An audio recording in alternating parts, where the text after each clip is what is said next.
श्री शिवाय नमस्तुभ्यम। हर हर महादेव। प्रिय भक्तों, पूज्य गुरु जी पंडित प्रदीप मिश्रा जी ने बताया कि कार्तिक मास में पड़ने वाली चतुर्दशी को, जिसे बैकुंठ चतुर्दशी के नाम से भी जाना जाता है, और इसी दिन हरिहर मिलन का उत्सव भी मनाया जाता है।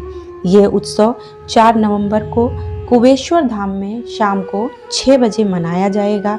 इस उत्सव में कुबेश्वर धाम के आसपास के गांव के बहुत सारे लोग वहां आते हैं, शहरों के लोग आते हैं और इस उत्सव में शामिल होके वहां पे उनके दर्शन करते हैं और दीपदान करते हैं और सुख की प्राप्ति करते हैं।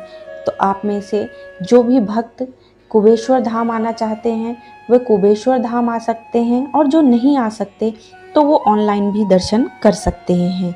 इस दिन दीपदान करने का विशेष महत्व है। गुरुजी ने बताया कि इस दिन दीपदान करना और भगवान विष्णु और भगवान शंकर की पूजा करने का विधान है। इस दिन सुबह या शाम को पूजा करने का विधान नहीं है। इस दिन मध्य रात्रि मतलब रात्रि में 11 बजे से लेके 12:30 बजे तक पूजा की जाती है और इसी के बीच में दीपदान किए जाते हैं। इस दिन 14 दीपक जलाने का विधान है। जैसे त्रयोदशी पे 13 दीपक जलाने का विधान है, वैसे ही चतुर्दशी के दिन 14 दीपक जलाए जाते हैं। इन 14 दीपक को जलाने से हमें जो भी फल मिलता है वह बहुत ही सर्वश्रेष्ठ माना गया है। इसलिए हरिहर मिलन का उत्सव बड़े ही धूमधाम से कुबेश्वर धाम में मनाया जाता है, और जो भक्त वहाँ नहीं मना पाते वो अपने घर में अवश्य इसे मनाएं। तो चलिए जानते हैं इस दिन भगवान विष्णु और भगवान शंकर की पूजा कैसे की जाती है। तो गुरुजी ने बताया कि पूरे साल भर में यही एक ऐसा दिन है जिस दिन भगवान विष्णु और भगवान शंकर की पूजा की जाती है। भगवान शंकर को तुलसी दल चढ़ता है और भगवान विष्णु शालिग्राम जी को बेलपत्र चढ़ाया जाता है। रात्रि को 11 बजे के बाद जब भी आपको समय मिले आप 14 दीप जला के भगवान विष्णु और शंकर जी की पूजा करें। भगवान विष्णु को आप बेलपत्र चढ़ाएं और शंकर जी को आप तुलसी दल चढ़ाएं। चढ़ा के हरिहर मिलन के प्रतीकात्मक स्वरूप को अपने मन में भाव करते हुए उनकी पूजा करें और दीप जला के अपने हर प्रकार के पापों को मिटाने के लिए भगवान से प्रार्थना करें। और पूजा करते समय अब भगवान विष्णु के ओम नमो भगवते वासुदेवाय नमः और भगवान शंकर का ओम नमः शिवाय या श्री शिवाय नमस्तुभ्यम मंत्रों का जाप करें। कम से कम 21 बार इनका जाप अवश्य करें। तो इस तरह से आप पूजा कर सकते हैं। अब चलिए जानते हैं कि गुरुजी ने बैकुंठ चतुर्दशी के दिन किए जाने वाले कौन से उपाय बताए हैं जिससे कि सारे रोग खत्म हो जाते हैं। बच्चों में बुद्धि, जिनमें बुद्धि नहीं होती उनमें बुद्धि आ जाती है। तो गुरुजी ने कुछ ऐसे उपाय बताए हैं। चलिए बढ़ते हैं पहले उपाय की ओर जो गुरुजी ने बताया है। गुरुजी ने बताया कि जो बच्चा पढ़ने में बहुत कमज़ोर है, उसका मन नहीं लगता, मंद बुद्धि है, तो उसके लिए हमें क्या करना चाहिए, हमें एक बेलपत्र लेना है और एक तुलसी का पत्ता लेना है। इस बेलपत्र को और तुलसी के पत्ते को शहद में डुबा के रात्रि में जब हरिहर मिलन का समय हो, जब हम पूजा करते हैं रात में 11 बजे के बाद दीपक जला के भगवान विष्णु और शंकर जी की, तो उसी समय उस शहद को वहाँ पे चढ़ाना है जिसमें कि एक बेलपत्र और एक तुलसी का पत्र डाल के रखना है। रात भर वो शहद वहीं पे रखा रहने दें और सुबह के समय जब ब्रह्म मुहूर्त हो तो उस शहद को वहाँ से उठा लें और इस शहद को उस बच्चे को देने लगें।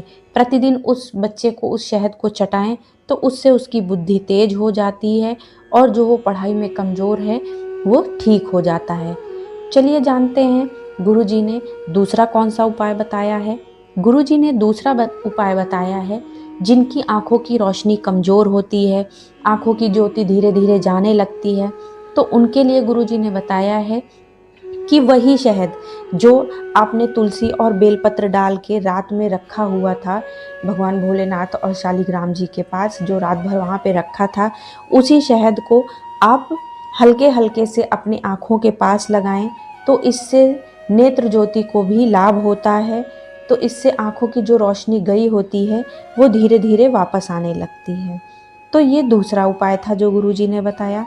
तीसरा उपाय गुरुजी ने बताया है उनके लिए जो बहुत दिन से बीमार हैं, जिनके किडनी, लीवर की कोई भी बीमारी है, बहुत सारी दवाइयाँ करके थक गए हैं, लेकिन किसी भी दवाई का कोई भी उपयोग नहीं हो रहा है, प्रॉपर कुछ भी इलाज सफल नहीं हो रहा है। तो उन्हें क्या करना है, उन्हें पीपल के पत्ते पे थोड़ा सा शहद और एक काली मिर्च रख के भगवान शंकर का नाम लेके नदी या तालाब के घाट पर चढ़ाना है।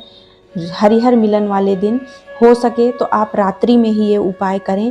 क्या करना है, पीपल के पत्ते में थोड़ा सा शहद और एक काली मिर्च रख के भगवान भोलेनाथ का नाम लेके नदी या तालाब के घाट पर जाके चढ़ाएं। वही और उस पत्ते को फिर घर लेके आएं और रोगी को थोड़ा थोड़ा चटाएं। यह उपाय आस्था और विश्वास से करें तो आप देखेंगे कि अवश्य ही किडनी या लीवर का जो भी रोग है वह शीघ्र ही खत्म होने लगा है और जल्दी जल्दी आपको दवाइयों का असर होने लगा है। लगातार बीमारी अगर कोई रहती है, कोई भी बीमारी ऐसी है जो लगातार बनी हुई है, तो उसके लिए क्या करना है आपको, उसके लिए 7 काली मिर्च लेनी है, 5 लौंग और 5 बबूल या गुलाब के कांटे, जो भी कांटे आपको मिले आप वो ले सकते हैं। क्या क्या, 7 काली मिर्च, 5 लौंग और 5 बबूल या गुलाब के कांटे। इन्हें लाल कपड़े में बांध के रोगी के ऊपर से 21 बार उतार के बाहर जाके उसे जला देना है। कब जलाना है, हरिहर मिलन के समय पे, मतलब रात्रि में 11 बजे के बाद उसे जलाना है।